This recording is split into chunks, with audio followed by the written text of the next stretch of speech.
শুভ সকাল বন্ধুরা। সকালটা আমার প্রত্যেক দিনের ন্যায় ঠাকুরঘর থেকেই শুরু করি। আর ঠাকুর ঘরে পুজো দেওয়া আমার সকালে ঘুম থেকে উঠেই হয়ে যায়। এখানে মা কিছুটা আম কেটে দিলে আমার স্টুডেন্টদের দেবো, তাই নিয়ে যাচ্ছি। দুজন পড়তে এসে ওদেরই দেবো, তার জন্য।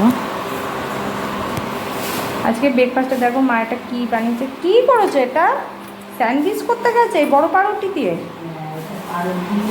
হ্যাঁ, হুম, এই আজকে ব্রেকফাস্ট খাচ্ছি এই দিয়ে।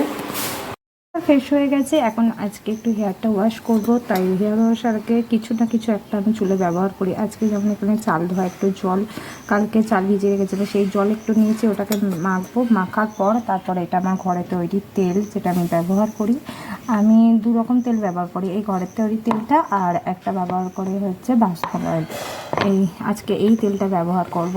এটা মাখার পর এটা ব্যবহার করব। এটা মেখে আমার আগের থেকে অনেকটা চুল পড়া কমেছে এই ট্রিটমেন্টগুলো করে, ঘরোয়া এই উপায়গুলো করে। চলো আজকে এই দুটো মেখে তারপর হেয়ার ওয়াশ, আধ ঘন্টা 1 ঘন্টা রেখে দিই, তারপর হেয়ার ওয়াশ করবো।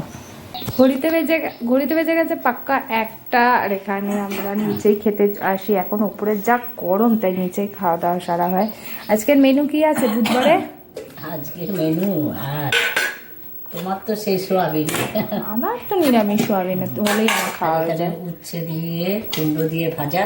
হ্যাঁ, সোয়াবিনের তরকারি হেভি লাগে খেতে। আর এখানে আমাদের কাটা পোনা মাছের ঝাল। মাছের ঝাল করেছো? ঝোল তো আলু বেগুন দেখছি তো। এই আজকের মেনু। চলো খাওয়া দাওয়া শুরু করা যাক। আর গরমকালে সিম্পল খাওয়া দাওয়াই বেটার। চলো শুরু করা যাক। কি